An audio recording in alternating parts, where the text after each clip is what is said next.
Hey guys, tonight we begin with something gritty, grand, and absolutely unforgiving. Life in the Roman Empire. Not as a senator, not as an emperor, no golden laurel crown, no marble baths. Tonight, you're not Julius Caesar. You're just you. Dropped, unprepared, into a world of sandals, sewage, and state-sponsored crucifixion. So before you get comfortable, take a moment to like the video and subscribe. But only if you genuinely enjoy what I do here. And let me know in the comments where you're tuning in from and what time it is for you.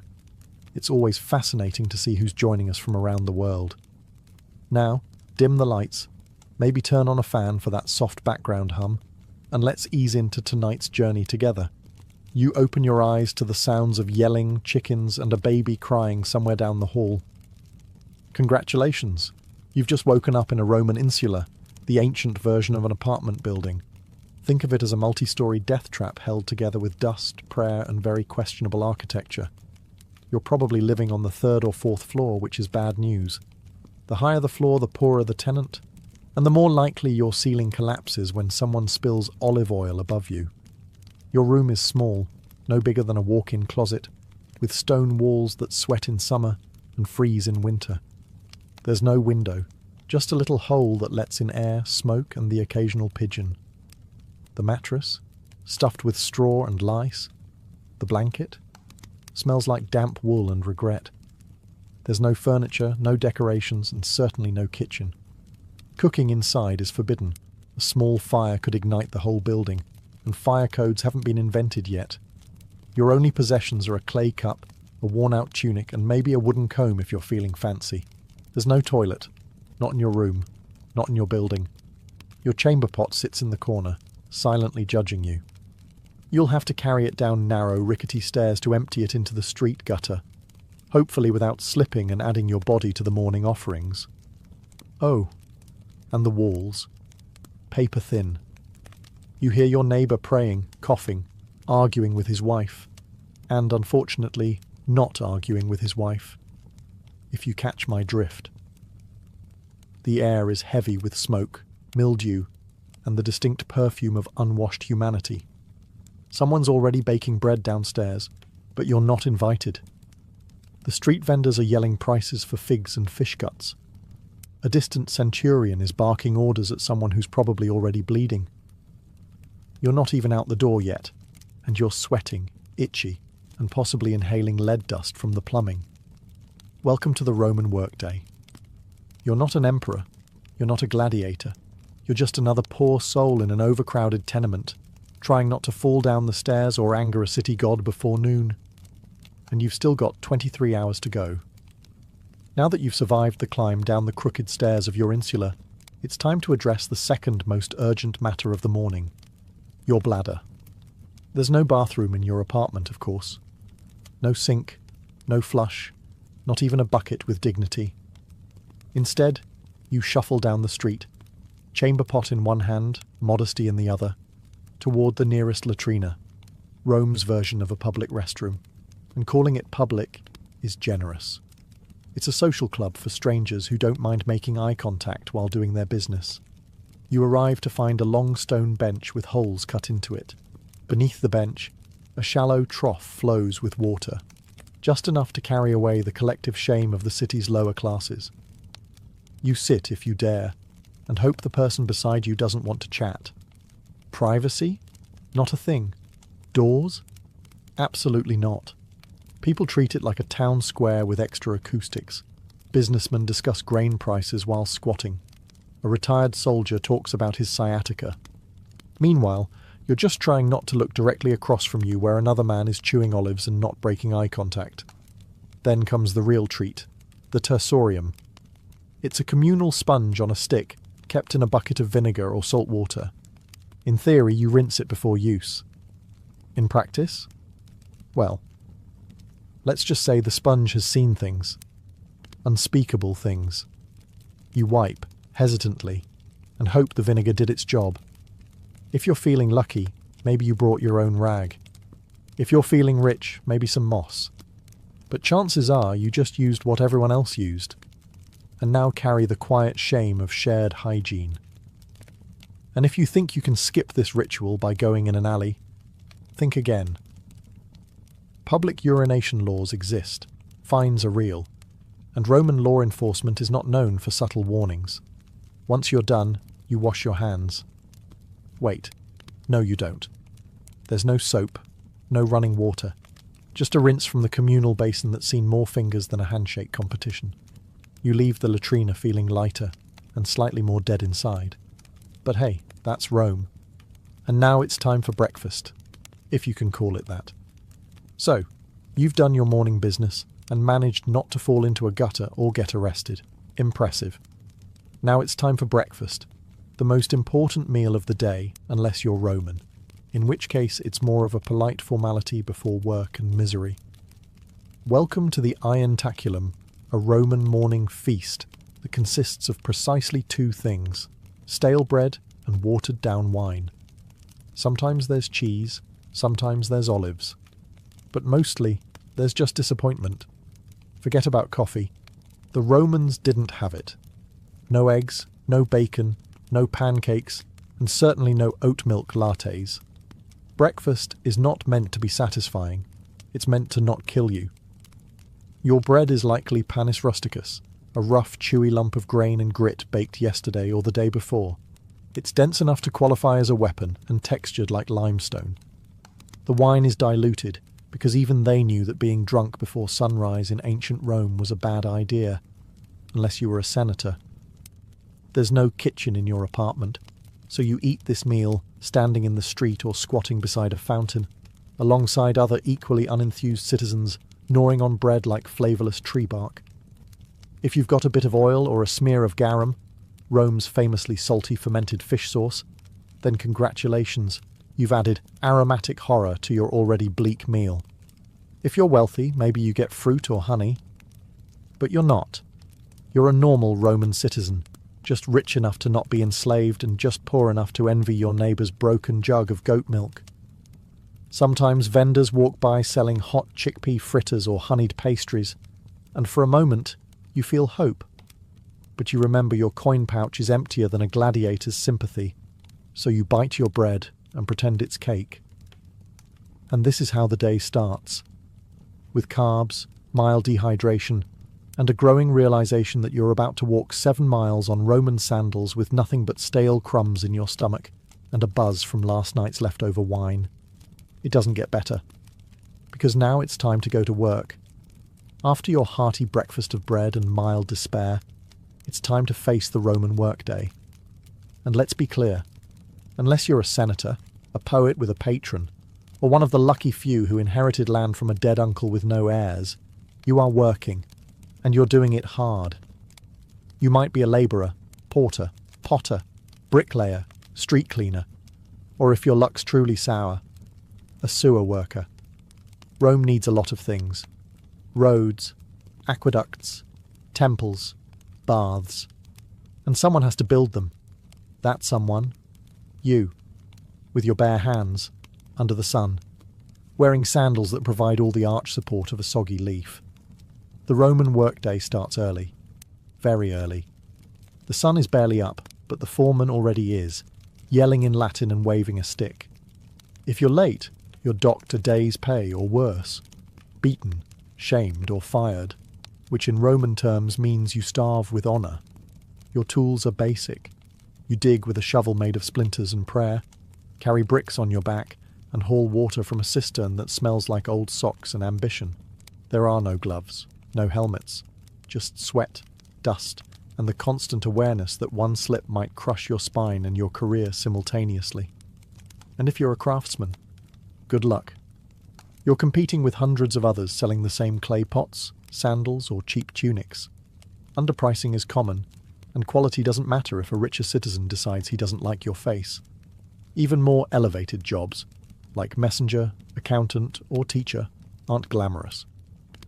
You're either running through Rome's chaotic streets with scrolls under your arm, writing numbers for someone who will forget your name, or trying to teach Latin to a group of senators' children who already think they're gods. Women? They're working too, spinning, weaving, selling vegetables, or managing stalls in the markets, plus raising children, plus managing the household. plus not dying during childbirth, multitasking before it was cool. And after all this, you get a short break for lunch. Maybe. If your supervisor isn't in a bad mood or trying to impress a visiting prefect. So yes, you work, or you die trying. Rome may be eternal, but your back won't be, so you've made it through the morning without fainting or being flogged. Now it's time to navigate the ancient Roman street, a chaotic, crowded gauntlet designed by someone who clearly hated personal space and public health. Picture it. The sun's high, the city's buzzing, and the street is alive. Not in a poetic way, in a literal way. Rats, flies, stray dogs, livestock, beggars, merchants yelling in 6 languages, children running wild, thieves pretending to help old ladies while pocketing your coin purse. It's like Times Square, if Times Square had no plumbing and everyone was carrying a goat. Let's talk infrastructure.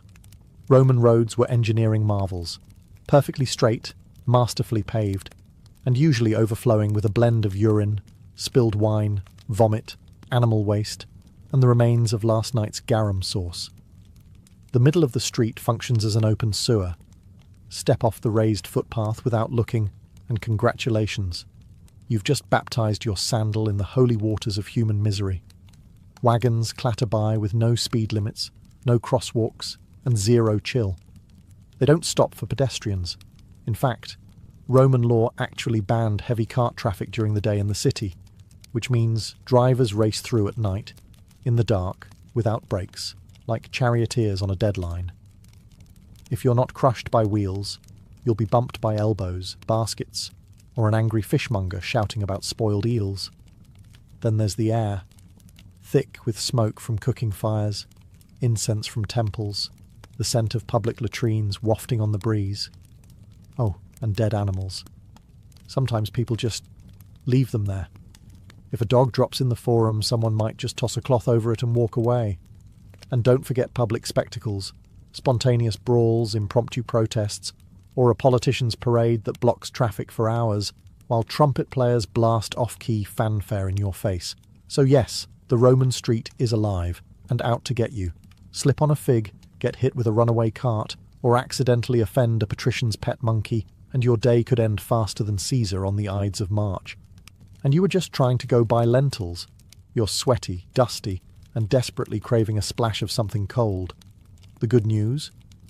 You live in Rome, a city renowned for its aqueducts, those magnificent engineering marvels that carry fresh water from the hills straight into the heart of the empire. The bad news? That water doesn't care about you. Unless you're wealthy enough to live in a domus with your own private fountain, you're sharing water with thousands of your closest coughing, sneezing, not washing their hands neighbours. Your options are the public fountains, where everyone fills their jars, washes their feet, and occasionally dunks a child for fun or hygiene. And by hygiene we mean a wet version of hope. If you want to wash up, your best option is the thermae, the Roman public baths. They're everywhere, and everyone uses them. Sounds civilized, right? But here's the thing. The water cycles through multiple pools with no soap, no chlorine, and very little shame. You'll be sitting in a tepid bath with a dozen other men, none of whom believe in modesty. Conversations are loud, political, and occasionally naked. A man might try to sell you socks, while another cleans his ears with a stick. And the water, it's been through everyone. If you were hoping to feel clean, think again. You're marinating in bacteria with a hint of eucalyptus. Also, fun fact, the plumbing system often uses lead pipes. Yes, lead. Romans were obsessed with engineering, but not chemistry. Over time, that convenient indoor plumbing could cause all kinds of delightful side effects like anemia, gout, infertility, and, if you're truly lucky, madness. Want to drink something safer? Wine. Seriously. Water is viewed with suspicion, especially in the poorer districts where contamination from latrines and street runoff is common. So wine is diluted and consumed throughout the day by men, women, and children alike. Because what better way to survive a crumbling empire than with a gentle buzz? So yes, Rome brought water into the city before most of the world knew what a pipe was. But for the average citizen, it's a gamble every time you drink, bathe, or rinse your toes. Enjoy your aqueducts. Just don't trust them. Welcome to the Roman Empire, where pain isn't just a possibility, it's the background music of your entire life. You stub your toe, no ice, no painkillers. You grit your teeth and keep going until it either heals wrong or falls off. Break a bone? You wrap it in a dirty rag and try not to breathe too hard. Get a splinter? Good luck. That's how infections start and how you might end. Roman society isn't big on comfort. There are no ergonomic tools, no padded seats, no concept of taking it easy. If you're a labourer, you're lifting bricks with a hernia and a prayer. If you're a soldier, you march 20 miles a day with bleeding feet and a scorpion bite on your thigh. If you're a woman in childbirth, well, welcome to agony. Your midwife might know a chant. That's about it. Every part of your body is one misstep away from becoming an open wound or a cautionary tale. And unless you live near a temple with a very dedicated priest, your best option is homemade ointments, herbal smoke, or simply ignoring the problem until it resolves itself, or you get resolved into a grave. There's no such thing as anesthesia. Surgeries are performed while you scream into a block of wood. Dislocated shoulder? It's popped back in by a man named Marcus, who learned from watching someone else fail at it. Dental work? Picture a blacksmith. Now picture your mouth. That's the scene. And if you're enslaved or poor, people don't even pretend to care. You could be bleeding out on the side of the road, and the best you'll get is, "Don't stain the mosaic." Even upper-class Romans embraced pain as proof of virtue. Stoicism was the philosophy of the day.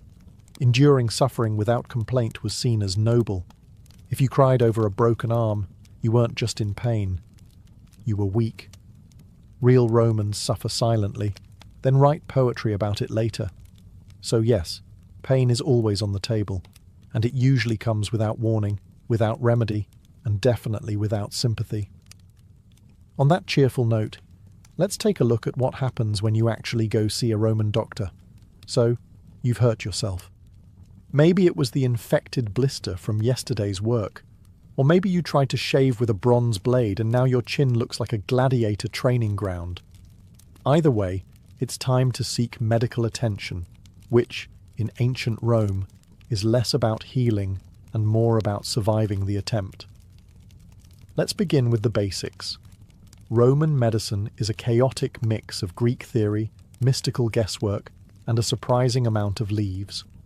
The core belief? The body is ruled by 4 humours: blood, phlegm, yellow bile, and black bile. Feeling off? One of them is out of balance. The solution? Drain something. So your doctor, who may or may not also be your barber, immediately reaches for the leeches, or a knife. Because bloodletting is the default treatment for everything from migraines to moral failings. Have a cough? Let's open a vein. Depressed? We'll just drain some sadness out of your arm. Surgery? Oh yes, it exists. Roman surgeons had scalpels, forceps, and even bone drills.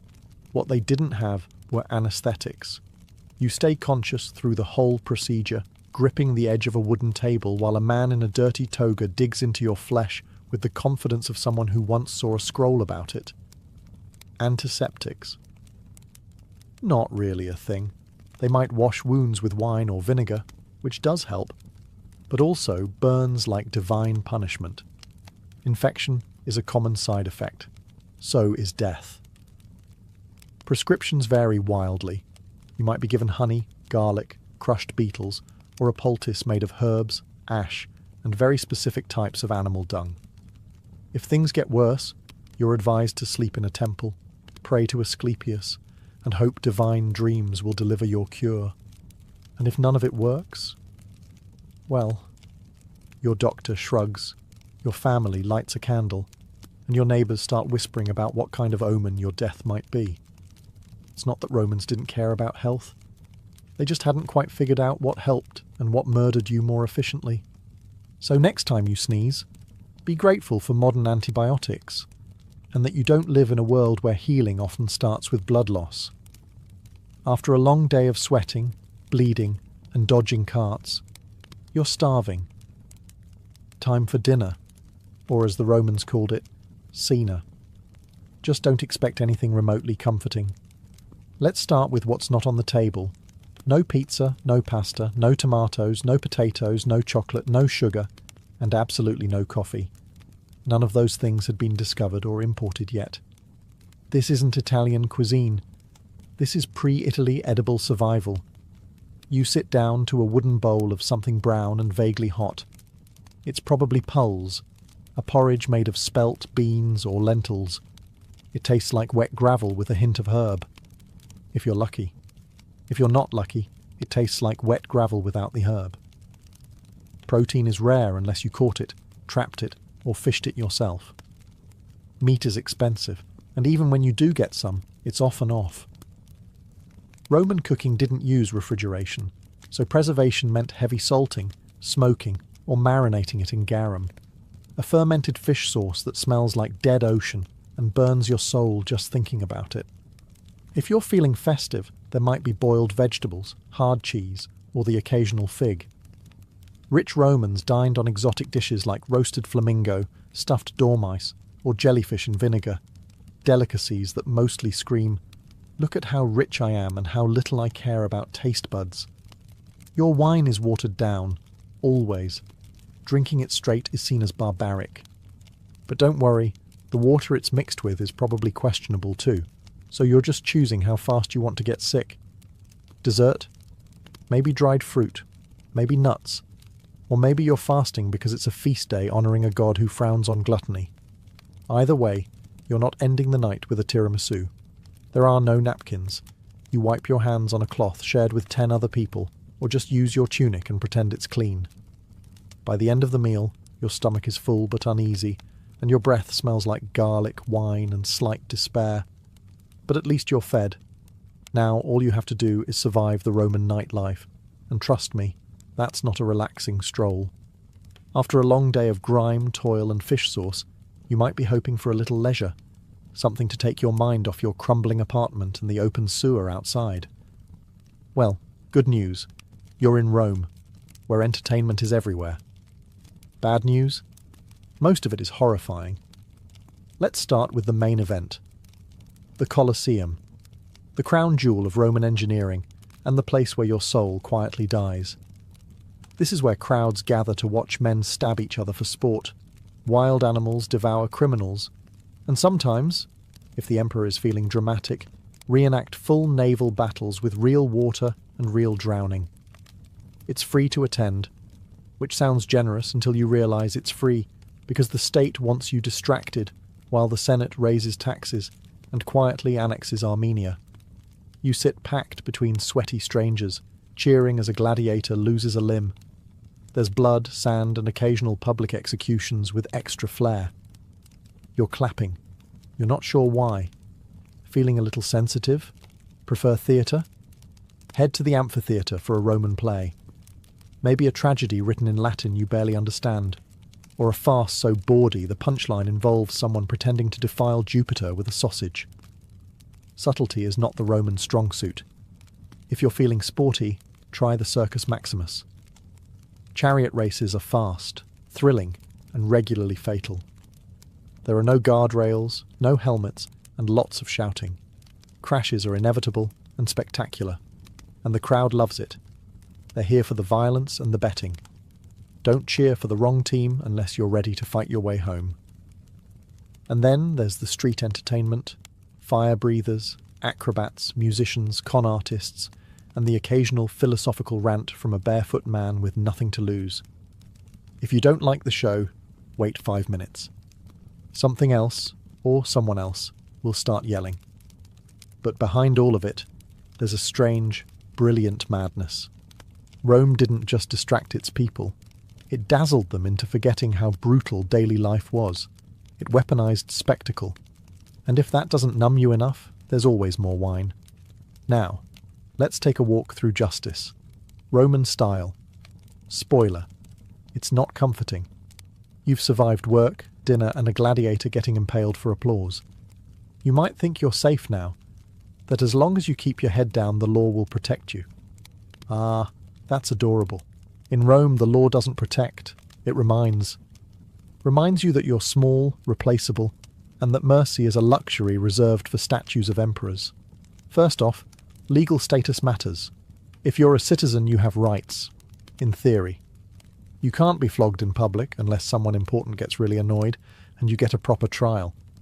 If you're non-citizen, justice comes in the form of a fist, a branding iron, or a swift execution outside the city gates. Slaves? They are property. If a slave murders their master, even if the master deserved it, every slave in the household might be executed, just to send a message. That message? Don't even think about it. If you're accused of a crime, don't expect a calm chat with a lawyer. Trials are public theatre. The wealthier party brings witnesses, bribes, and dramatic gestures. You bring your tunic and a sinking feeling. If you cry on cue, that might help. If you have no patrons, pray to Jupiter and hope the magistrate isn't hungover. Punishments are designed not just to hurt, but to deter. Thieves can be branded or have their hands broken. Liars might get their tongue pierced. Fraud? Public flogging or exile, if you're lucky. And if you insult the emperor, it's not jail time. It's death, usually creative. Some crimes require public punishment, ideally in front of a crowd that cheers louder than they did for the morning's beheading. Crucifixion is popular, long, slow, humiliating. It isn't reserved just for Jesus. It's the go-to for rebels, robbers, and anyone the state wants to make an example of. And remember, law enforcement isn't there to help. The vigiles are Rome's version of firefighters and police, underpaid, overworked, and often corrupt. If you're mugged, they might shrug. If you bribe them, they might help you mug someone else. So yes, Rome has laws, written in stone, recited in forums, but they serve power, not justice. Now let's talk about gods, because you're not just obeying men here. You're on Jupiter's turf. After surviving the streets and dodging Roman justice, you may hope to find comfort in religion. A little peace, a little personal spirituality. Nope, not here. In the Roman Empire, religion isn't a private affair. It's an institution. An ever-present cloud of incense and obligation wrapped around every waking moment of your life. You don't choose your gods, they choose you. And there are so many. There's a god for everything. Door hinges, cardia, sewers, cloacina, boundaries, terminus, and even mildew, robigus.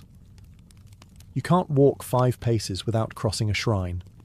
If you don't pause to bow, light a candle, or mutter a prayer, you're not just being rude, you're inviting catastrophe.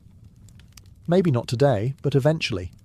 And when your roof collapses, everyone will nod and say, "Ah, yes, he skipped the Saturnalia offering."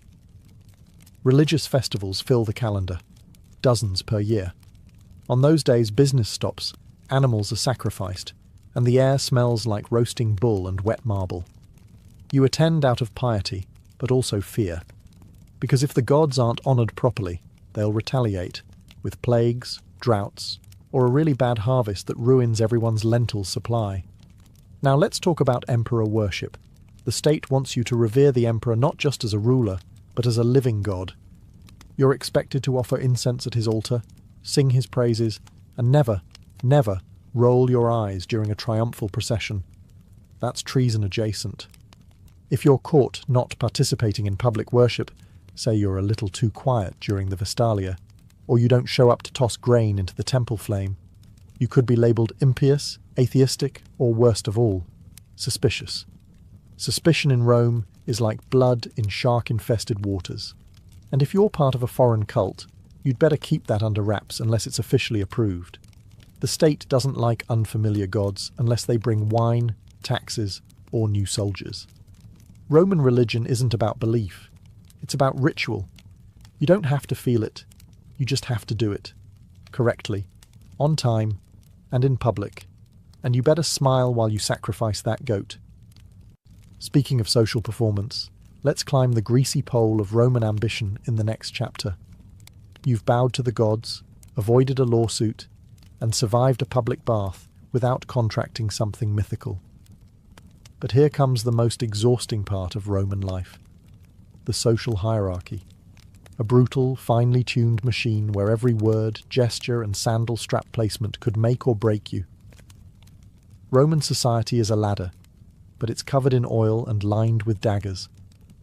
At the top are the senators, old money, togas with purple stripes, and land ownership so vast it has its own postal code. Below them, the equestrians, the wealthy business class. Then come the plebeians like you, the struggling middle and lower classes. Below that, freedmen, slaves, foreigners, and the guy who accidentally insulted a statue of Augustus once. Want to move up?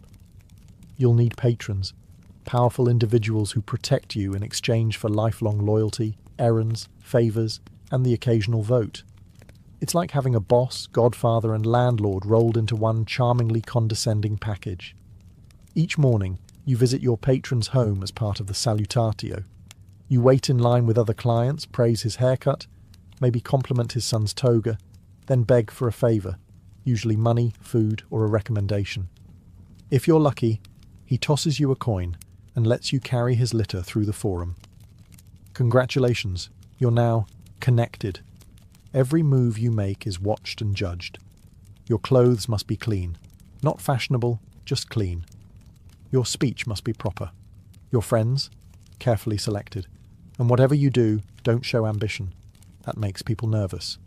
If you rise too quickly, others will conspire to knock you back down, socially or literally. Networking is warfare. Gossip is currency. The wrong comment at a banquet can end your career. The right marriage can save your entire bloodline. But you better play it carefully. Love is for poets. The rest of Rome marries for alliances and estate access. And even if you climb high, don't get too comfortable.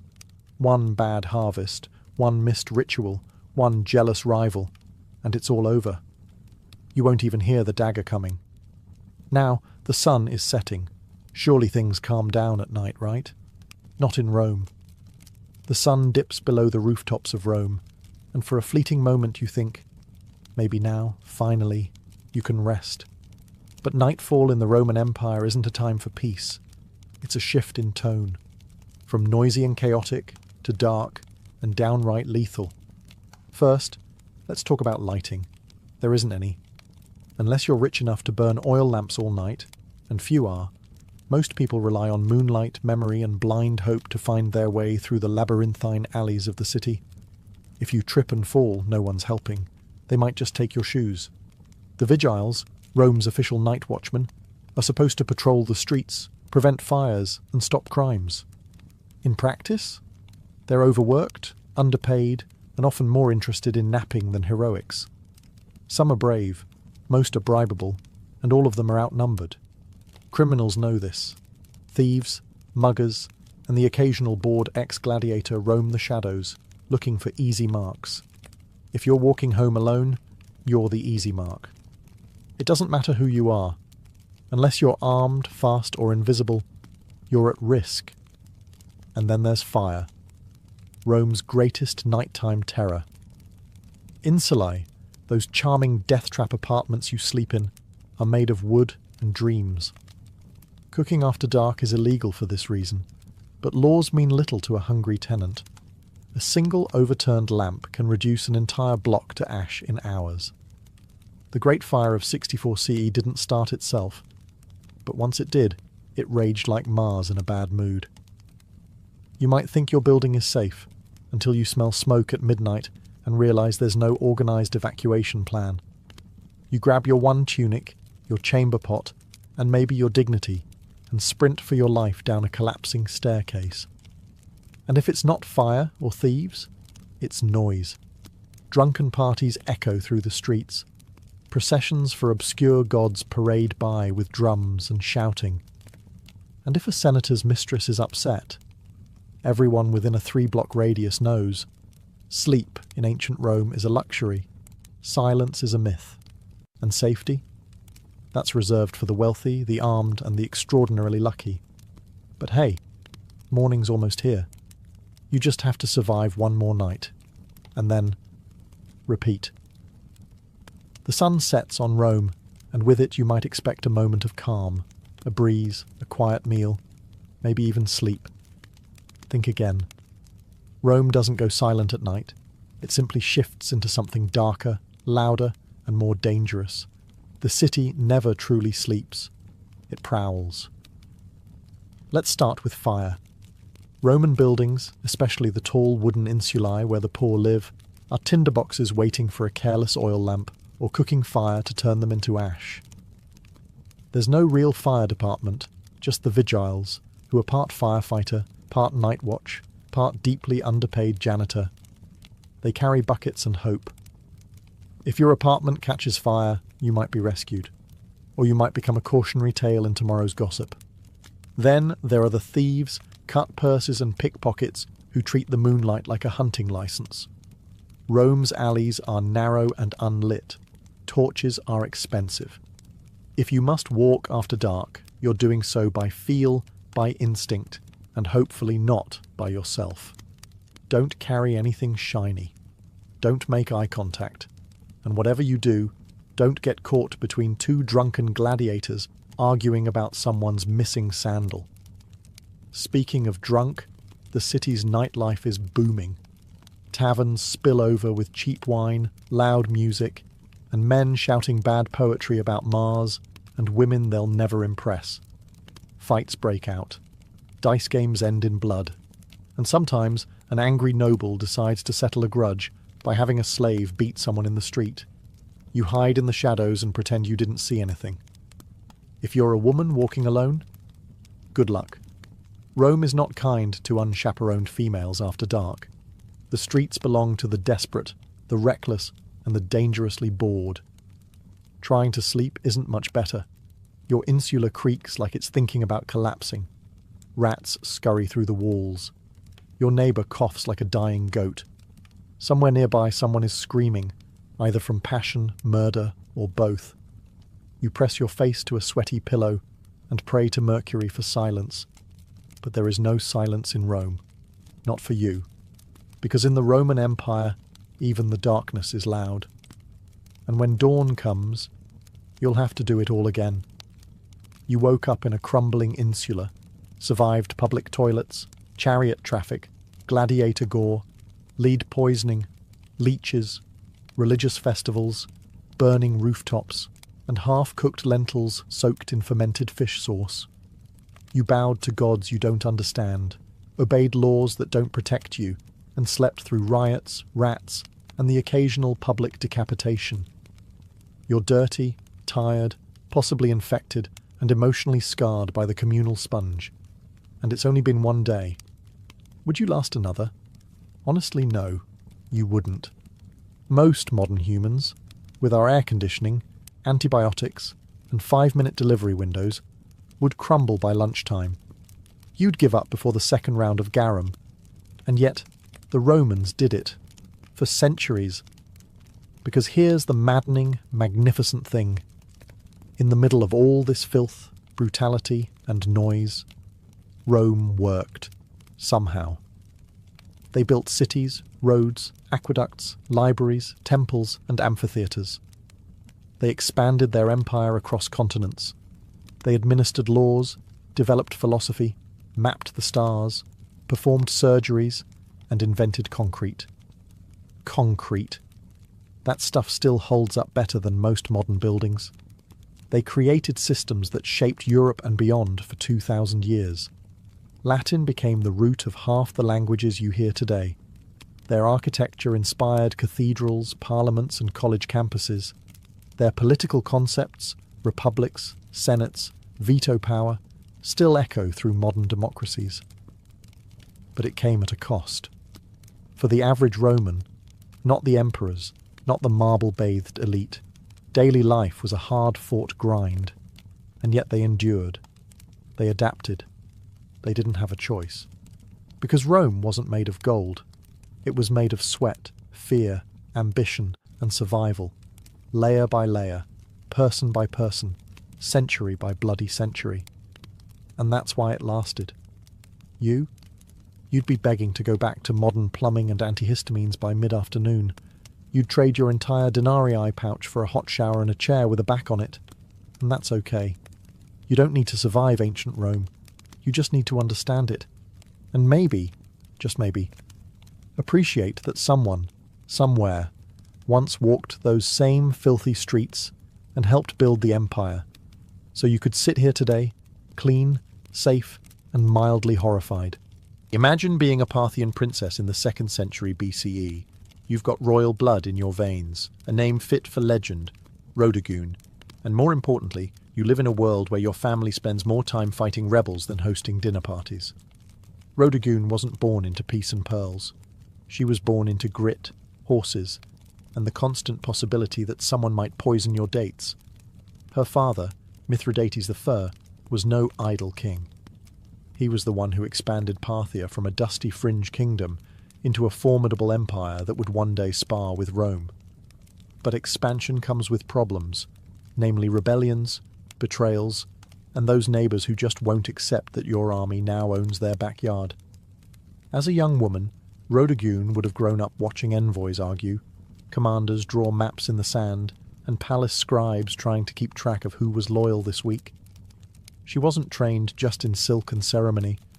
She learned statecraft, command presence, and how to wear armour that didn't clash with her earrings.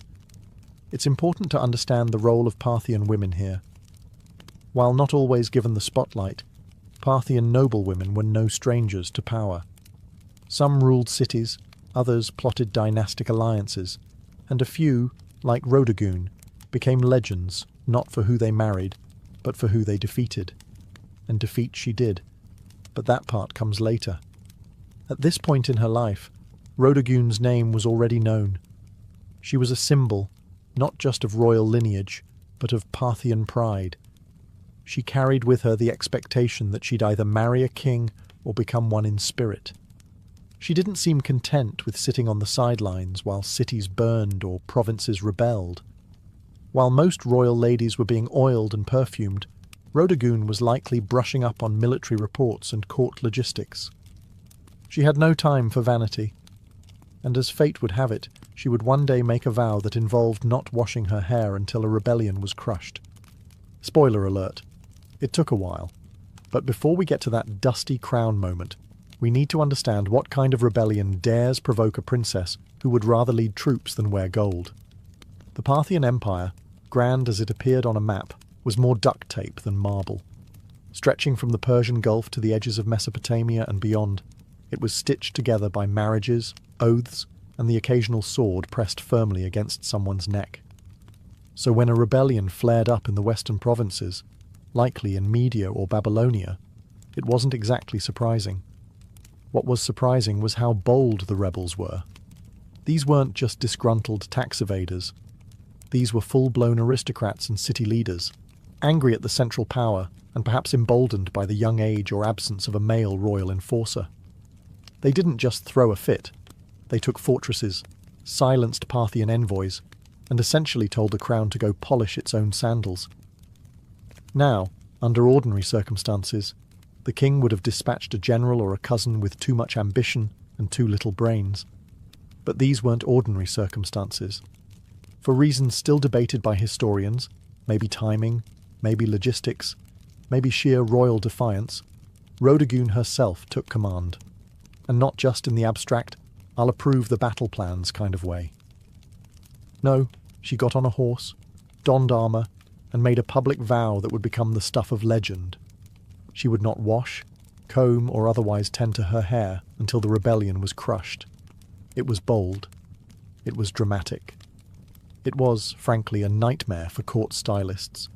But that vow, dramatic as it sounds, wasn't vanity. It was a declaration. A visual symbol that tied her personal dignity to the fate of the empire.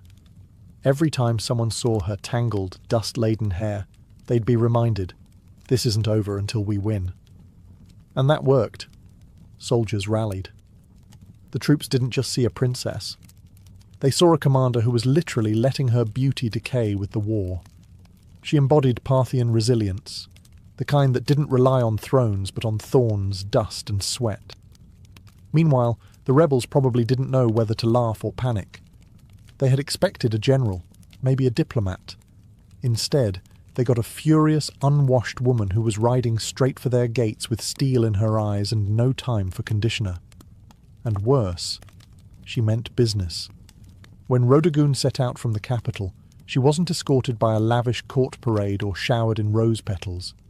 She was accompanied by cavalry, grit, and the weight of an empire that needed its rebels squashed like an overripe fig. And she looked the part. Gone were any signs of courtly delicacy. Her hair, famously unkempt, began to take on a life of its own, hanging like a banner of war-torn determination. In a world obsessed with appearances, she turned her own into a weapon. The campaign was not swift. This wasn't a single siege, easily resolved with a bribe and a battering ram. The rebel cities were fortified and confident. They had expected hesitation from the central power, not a battle-hardened woman galloping through the dust with fire in her gaze. But Rhodogun didn't waver. Her military instincts were sharp, perhaps sharper than many of the men who had led before her. She employed classic Parthian strategies, mobility, feigned retreats, and hit-and-run raids. Her forces would appear at the edge of a rebel-held city, vanish like smoke, and return a day later from an unexpected flank. Reports suggest her soldiers admired her not just as a symbol, but as a tactician. She didn't ride behind the lines. She was up front, dirt under her nails and fury under her helmet. And as the weeks dragged on, so did her hair. It's said that by the third month, the strands had begun to knot into ropes, full of dust and sweat, and the whispers of battlefield prayers. But that only made her more terrifying to her enemies, and more revered by her men.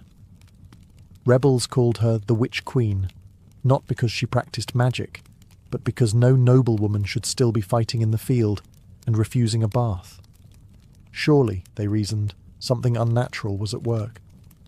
But there was nothing magical about it, just sheer, unrelenting discipline. By the time her army laid siege to the final rebel holdout, the legend had grown faster than the rebellion had. In taverns and tents alike, soldiers joked that the enemy wasn't afraid of Parthian swords. They were afraid Rhodogun would never wash again. And truth be told, they weren't entirely wrong. The last stronghold of the rebellion loomed ahead, a walled city rumoured to be impenetrable, where the rebel leaders had dug in like ticks on a dog. Supplies had been hoarded, archers lined the parapets, and the gates had been reinforced with the kind of smug confidence only traitors possess. They believed they could outlast Rhodogun.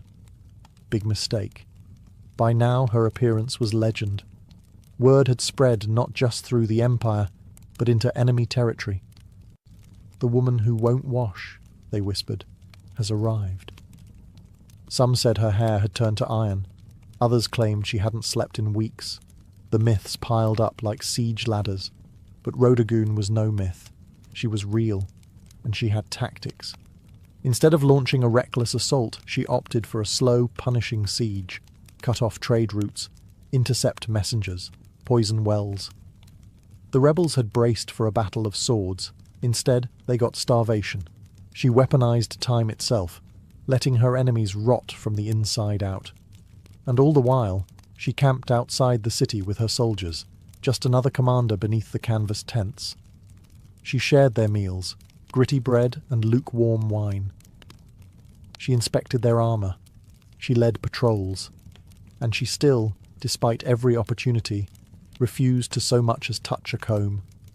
For her soldiers, the vow had become sacred. No one dared suggest she break it, even in jest. It had become a living embodiment of Parthian pride, a symbol that their suffering wasn't for nothing. Every tangled strand was a reminder. We are still in this fight. Inside the rebel city, morale crumbled. They had expected to demoralize the enemy by holding out. Instead, it was they who began to wither. Their own commanders began to argue. Food ran low. Rumours of desertion began to ripple like cracks through stone. And then came the breaking point. A small gate, left unguarded for just an hour, perhaps out of fatigue, perhaps sabotage, was found by one of Rodagun's scouts. That night, under the cover of darkness and wind, her forces slipped in and opened the main gates from within.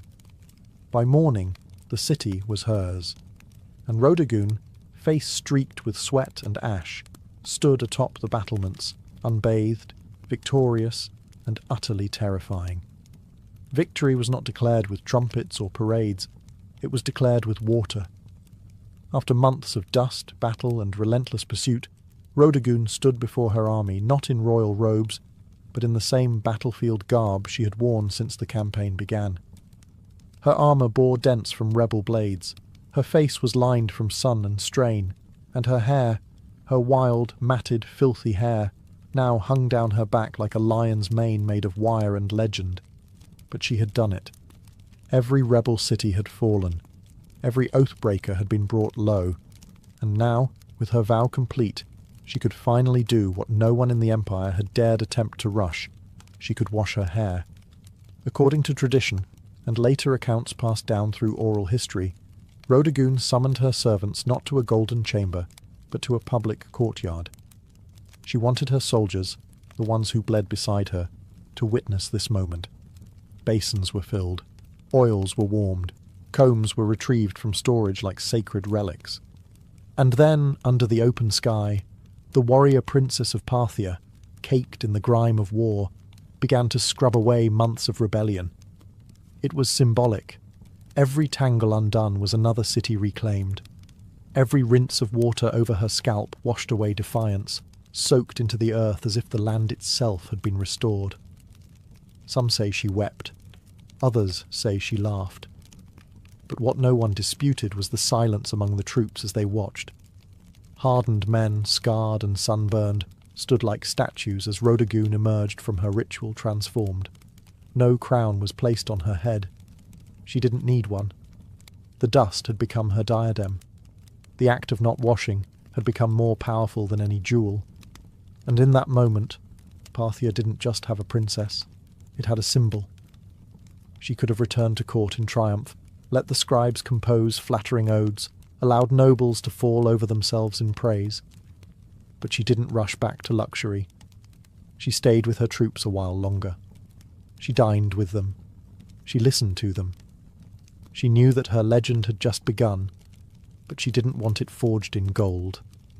She wanted it forged in memory. After the hair-washing that became an event for the ages, Rodagun could have ridden straight to the capital with fanfare, banners, and enough propaganda to last a century. But she didn't.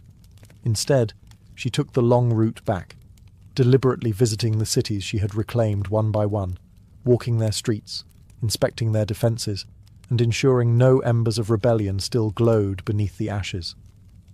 This wasn't mere ceremony. It was strategy. Rodagun knew the danger of victory, how quickly it can melt into complacency. Empires don't fall from defeat alone. They fall from forgetting why they fought in the first place. She wanted the rebels and loyalists alike to understand that Parthian strength wasn't just cavalry and coin. It was embodied in her very presence, a woman who chose hardship over comfort and earned loyalty by example, not decree. And loyalty she received. Everywhere she went, people gathered not to gawk at royalty, but to stare in awe at her. Not polished, not perfumed, but real.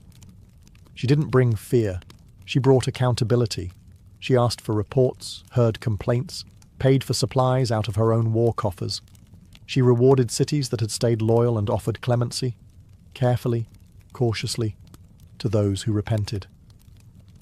By the time she reached the royal court, her return had already become a legend. Scribes rushed to record her tale. Artists argued over how to capture her, wild-haired and battle-worn or radiant and reborn. Ministers whispered about the implications. A woman commanding armies, keeping oaths, and now standing at the heart of Parthian power with the loyalty of half the provinces in her hand. And here was the dilemma. What do you do with a princess who is more popular than most kings? Some urged she be married off, as if that would contain her influence. Others wanted her placed in charge of border defences permanently. But Rhodogun didn't seem concerned with titles or politics. She had proven what she needed to. The battlefield had been her throne, the dust, her crown, and her name, already etched in the hearts of soldiers and citizens alike, needed no royal inscription to endure. She didn't need a coronation. She had already been crowned, not with gold, but with history. In the months following her campaign, Rhodogun didn't seek the limelight, but it followed her anyway. She became a subject of poetry, sculpture, gossip, and awe, not because she demanded it, but because she had earned it. Every soldier who'd fought under her command returned with a tale, and every tale made her larger, more enduring, more untouchable. Yet in the palace halls of Parthia, where politics slithered like snakes behind silk curtains, her silence was unnerving. She didn't boast, she didn't lobby, she didn't ask for titles or lands. Instead, she observed, listened, and understood the real battlefield had only shifted from stone walls to whispered conversations. Even the king, her father or possibly her brother depending on the exact moment in the tangled Parthian dynastic timeline, had to tread carefully. Rhodogun wasn't just popular. She was respected in a way few men at court could compete with. Not adored for beauty or bloodline, but for leadership, for command. She had turned her vow into policy, her filth into folklore. And yet, the silence she kept was as deliberate as any military maneuver. She didn't tell others what she planned next, because perhaps even she didn't know. For the first time in years she wasn't fighting. She wasn't commanding troops or outwitting rebels. She was still, and that stillness unnerved many. What does a woman who conquered without a crown do next? One theory among historians is that Rhodogun used this silence as leverage. Her presence alone, her every quiet nod or glance, forced decisions. Officials hesitated to propose bad policy for fear she'd frown. Generals delayed campaigns, hoping she might weigh in. Her silence wasn't passive. It was a tool. She had discovered that not speaking could be more powerful than speaking. And so she remained, a living legend walking the palace corridors, her freshly washed hair braided not just in gold thread but in memory. Her very existence challenged the norms. She had proven that Parthian might wasn't confined to masculine hands. It could ride into battle with tangled hair and return with cities at its feet, and all she had to do now was wait. Because sometimes the greatest move is no move at all. As the years passed, Rhodogun's name slowly faded from the formal records. Parthian scribes, more eager to elevate kings and dynasties than unruly warrior princesses, began to downplay her campaign. The silence she once used as a weapon now became the excuse for erasure. No grand mausoleum was raised in her name. No epic poem commissioned by the state bore her face on golden scrolls. But that's the thing about true legend. It doesn't need permission to survive. In the outposts where her army had marched, in the villages she spared, her name remained a whispered spell. Mothers told stories of her to their daughters, not as a fairy tale, but as a warning to any man who underestimated a woman with a mission. Soldiers recited her tactics as if they were sacred text. And rebels, well, even decades later, they still spoke of her as if she might ride again from the dust, with hair flying like war banners. There's something profoundly unsettling about someone who breaks every rule of their time and still wins. Rhodogun wasn't content to be decoration in a court. She didn't play the flute, paint birds, or practice the refined art of being quietly ignored. She burned through her time like a comet, and then vanished just as quickly. Historians have debated what became of her. Some believe she retired from public life, choosing peace over politics. Others think she remained an advisor in the shadows, shaping Parthian strategy from behind the veil of anonymity. A few romantics claim she rode out one final time to settle a border dispute and disappeared into legend. Never confirmed, never denied.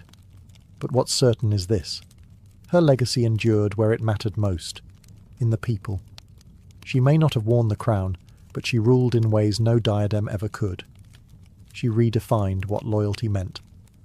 She showed that a vow, even one as strange as refusing to comb your hair, could be as binding as a royal decree, and far more inspiring. And though history books may offer her only a footnote, the dust of Parthia still remembers her, because you don't need a marble statue to be eternal. You just need to keep your vow and win. Centuries after her death, Rodogun's story remains a paradox, well known in whispers, yet elusive in ink. No towering statue bears her likeness, no royal tomb sings her praises in carved stone. But in the collective memory of those who admire rebellion, endurance and principled ferocity, she is immortal. Not in the way kings are remembered, but in the way forces of nature are. She didn't need to conquer foreign lands or sign monumental treaties. What she conquered was expectation. In a world where women were told to wait behind curtains while men spilled blood in their name, Rodogun tore the curtain down and marched out barefoot, helmet in hand. She didn't ask for command. She took it. And the empire didn't collapse. It followed. More importantly, she taught her people a lesson that no decree could enforce. That loyalty doesn't come from fear. It comes from seeing your leader suffer beside you. From watching them choose discipline over comfort. From watching them keep a vow longer than anyone thought possible. She wasn't perfect. No legend is. But her story endures precisely because it wasn't polished or clean. It was tangled, muddy, honest, like her hair on that final day of victory. In that filth was dignity. In that vow was a vision of leadership stronger than any title. When her soldiers looked at her, they didn't see a princess. They saw someone who believed in the fight more than her own vanity. And that's the part history couldn't quite erase. Even now, long after Parthia has crumbled and its cities turned to sand, her name returns in moments of resistance. Artists revive her. Writers search for her footprints. A vow not to wash until victory. It sounds absurd to some, but to those who've had to claw their way through injustice, it makes perfect sense. Rodogun was never about glamour. She was about grit. And in the end, it was the dust that crowned her, not gold. Dust. The same substance emperors try to escape in death, yet the very thing she wore like a badge of honour. She was forgotten by kings, ignored by chroniclers, but remembered by the dust. And that's where legends truly live, not in stone, but in soil. Before empires clashed and blood soaked the sand, before kings trembled at her name, Tomyris was simply a daughter of the wind, born to the raw, open steppe. The land she came from was not gilded in marble or echoing with philosophy. It was brutal, free, and endlessly vast.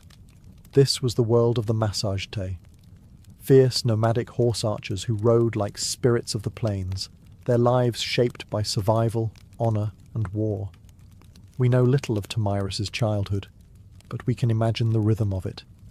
She would have learned to ride before she could run, to shoot before she could speak in full sentences. Among the Massagetae, girls were not caged in tents or veiled by silence. They trained beside the boys, rode with the warriors, and grew up with iron in their blood. To lead, one had to bleed. And Tomyris, even as a young woman, bled for her people. Her tribe worshipped the sun and sky, lived off their herds, and buried their dead with weapons, ready for battle in the afterlife.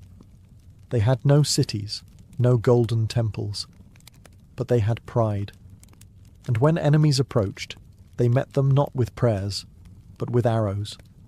Tomyris likely came to power after the death of her husband, who may have ruled the tribe before her. But what's certain is that when the moment came, she didn't inherit leadership. She seized it. In a time when most women were considered property, Tomyris commanded an army. She negotiated with kings. She dared to speak as an equal. And if they didn't listen, she made them. She was more than a queen. She was Shahmat, the steppes' checkmate, a war chief in bronze and leather who would soon face the greatest empire on earth. But power, especially for a woman, never comes without consequence. As Tomyris began to solidify her rule, whispers grew louder. Across the mountains to the south, a king was watching. His name was Cyrus the Great, and he wanted more. The stage was set. The steppe wind howled, and Tomyris, daughter of warriors, would soon ride into legend. While Tomyris reigned over the open steppes, far to the south, a different kind of power was rising, structured, imperial, relentless. Cyrus the Great, founder of the Achaemenid Empire, had already conquered Lydia in the west and Babylon in the south. His banners flew over deserts, mountains, and cities where languages changed every few days' ride. But Cyrus wasn't done. He was a builder of empires, and every builder eventually eyes the horizon. To Cyrus, the Massagetæ were a threat wrapped in opportunity. They weren't rich in gold or cities, but they controlled the northeastern frontier, and that meant access to key lands, resources and trade routes. More importantly, the Massagetæ had something no empire could afford to ignore: pride. And pride, in Cyrus's eyes, could be bent or broken. But Cyrus also knew that brute force wasn't always the best first move. He had a reputation for cleverness, diplomacy, and strategic trickery. So he tried a different approach, one that kings before him had used to dissolve threats without a single drop of blood. He proposed marriage. According to ancient sources, notably Herodotus, Cyrus sent envoys to Tomyris offering an alliance through matrimony. On paper, it was a royal match, the great king of Persia and the warrior queen of the Massagetæ. But Tomyris wasn't naive. She saw the proposal for what it was, not an offer of love or partnership, but a calculated attempt to absorb her people without a fight. She declined, and that rejection didn't sit well in the halls of Persepolis. With the diplomatic games over, Cyrus shifted to his favourite language: war. He ordered his army to cross the Araxes River, the natural barrier that separated Persia from the land of the Massagetæ. He was going to take what Tomyris refused to give. But Tomyris was already preparing. She knew the terrain. She knew how her people fought, on horseback, fast and furious. And most of all, she knew Cyrus wasn't just coming for land. He was coming to crush a woman who dared to say no. The world's most powerful king had declared war, but he had no idea what kind of fury he had just awakened on the steppe. Cyrus the Great, master strategist and seasoned conqueror, believed he could outwit Tomyris. He had faced kings, crushed cities, and subdued nations. To him, the Massagetæ were little more than wild nomads with fast horses and no cities to defend. He didn't realize he was stepping into the path of someone just as cunning and far more furious. Tomyris had warned him. After rejecting his marriage offer, she sent a clear message: cross the Araxes River, and you will regret it. But Cyrus crossed anyway, building a bridge of boats to carry his army into Massagetæ land. Instead of striking immediately, Tomyris pulled her forces back, luring Cyrus deeper into unfamiliar terrain. The Persians found an abandoned camp, well stocked with food, and more importantly, wine, a luxury the nomadic Massagetæ rarely indulged in. It was a baited trap, and Cyrus took it, perhaps thinking the enemy had panicked and fled. Inside the camp, he left a portion of his army under the command of General Harpagus, a trusted officer. As the Massagetæ returned under the cover of night, they fell upon the drunk and unsuspecting Persians with deadly precision. The battle was brutal and swift. Among the dead was Spargapaises, Tomyris' son and a Massagetæ commander. Accounts differ on what happened next. Some say Spargapaises was taken alive and, realizing his capture, begged for death and took his own life. Others claim he was killed in the fighting, but all agree. When news reached Tomyris, something inside her shattered, and then turned to steel. Her grief was volcanic, but her rage, that became legendary. She sent another message to Cyrus. This one wasn't a warning, it was a vow. You may be a glutton for blood, she said, but I swear, I will give you your fill." She promised to make the ground run red with Persian blood, and her vengeance would not be quiet. Cyrus had taken her son. He had violated her land. Now he would meet not the queen of the Massagetay, but the mother of a slain warrior, and the last face he would ever see. The next battle would not be a skirmish. It would be an execution. The sun rose over the plains like a blade, sharp and blinding. Tomyris stood at the head of her army, no longer just a queen, but a storm given form. Her warriors, hardened by the nomadic life, painted their faces with ash and rage. This wasn't about politics anymore. This was about blood. Cyrus, for all his might, had underestimated the Massagetay. He assumed they would fight like the tribes he had conquered before, chaotic, uncoordinated, easy to crush. But Tomyris had spent her life among warriors. She understood how to strike. Not blindly, but with precision. She rallied her forces for a full-scale assault on the Persian invaders. And this time, she wasn't holding back. The location of the final battle is lost to history, swallowed by the vastness of the steppe. But what's clear is that Tomyris launched a ferocious counterattack. Her cavalry swept across the plains like a tide of knives. They fired arrows from horseback, closed in with axes, and fought like people with nothing left to lose. The Persians, battle-hardened, disciplined, and experienced, weren't expecting this level of organized fury. Tomyris didn't just lead her troops, she fought beside them. Her presence on the battlefield ignited her warriors like wildfire. Every strike was driven by vengeance. Every charge was an answer to her son's death. Cyrus tried to hold the line, but it shattered. The Persians were routed. Many died where they stood. Others fled into the endless grasslands, only to be hunted down. And Cyrus the Great, the man who had conquered Babylon, Lydia, and nearly the known world, fell in the chaos. Whether he was slain in combat or captured and executed depends on the version told. But either way, he died on Tomyris's terms. What came next is infamous. According to Herodotus, Tomyris found Cyrus's body on the battlefield, ordered his head severed, and then, in a final act of symbolic revenge, submerged it in a wineskin filled with human blood. "Drink your fill," she said, "of the blood you thirsted for."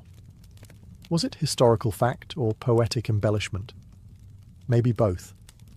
But it didn't matter. The message was eternal. Tomyris was not to be conquered. When the dust settled and the grass drank deep the blood of empire, Tomyris stood victorious. A warrior queen who had done what no king or army before her could. She brought Cyrus the Great to his end. News of the defeat sent shockwaves across the ancient world. The mighty Achaemenid Empire, thought to be unstoppable, had been humiliated by a woman from the steppes. The Persians did their best to downplay the loss, but the death of their founder couldn't be ignored. Cyrus's body was eventually returned and buried with honor in the royal tomb at Pasargadae. Yet the stain of his final defeat would linger like a wound on the empire's legacy. For Tomyris and the Massagetay, however, the victory was more than revenge. It was a declaration. They had defended their sovereignty not just with weapons, but with dignity. Tomyris had stood up to the world's most powerful ruler, and she hadn't just survived, she had triumphed. And then she vanished from history. No records survive detailing her later years, her death, or any successors she may have appointed. It's as if, after taking her vengeance, Tomyris simply rode back into the horizon and allowed the wind to carry her legend forward. In the centuries that followed, historians, poets, and chroniclers would try to fill in the blanks, turning her into a symbol as much as a woman. To the Persians, her name was a bitter reminder. To the Greeks, she was a paradox, a barbarian who displayed more nobility than many kings. And to the peoples of Central Asia, Tomyris became folklore, a ghostly queen who rides through the steppe, fierce and unbending, with a sword that remembers. Her legacy would inspire countless depictions across cultures. Medieval manuscripts portrayed her in regal armour. Renaissance paintings imagined her towering over Cyrus's corpse. In every age, she became what people needed: a mother avenger, a wild queen, a lesson in hubris, or a symbol of feminine power. But one truth cuts through the myth: she changed history. Tomyris didn't inherit a throne, she forged it in fire and fury. And for one brief, unforgettable moment, the Steppe Queen proved that not all empires rise. Some fall to the hooves of warriors who ride with vengeance in their hearts. Much of what we know about Tomyris comes not from local Massageté records. They left no stone tablets or royal archives, but from the pen of a Greek, Herodotus, often called the father of history. Writing a century after her time, he immortalized Tomyris in his histories, casting her as a warrior queen of astonishing resolve and terrifying vengeance. But Herodotus wasn't simply reporting facts. He was weaving a story, one part chronicle, one part morality tale. To him and his Greek audience, Tomyris represented the ultimate reversal of imperial arrogance. Cyrus the Great, a man who had conquered half the known world, fell not to a vast army or a rival king, but to a woman who fought not for glory, but for her child. Her victory was almost mythic, and Herodotus treated it as such. He even detailed her grisly revenge, the wine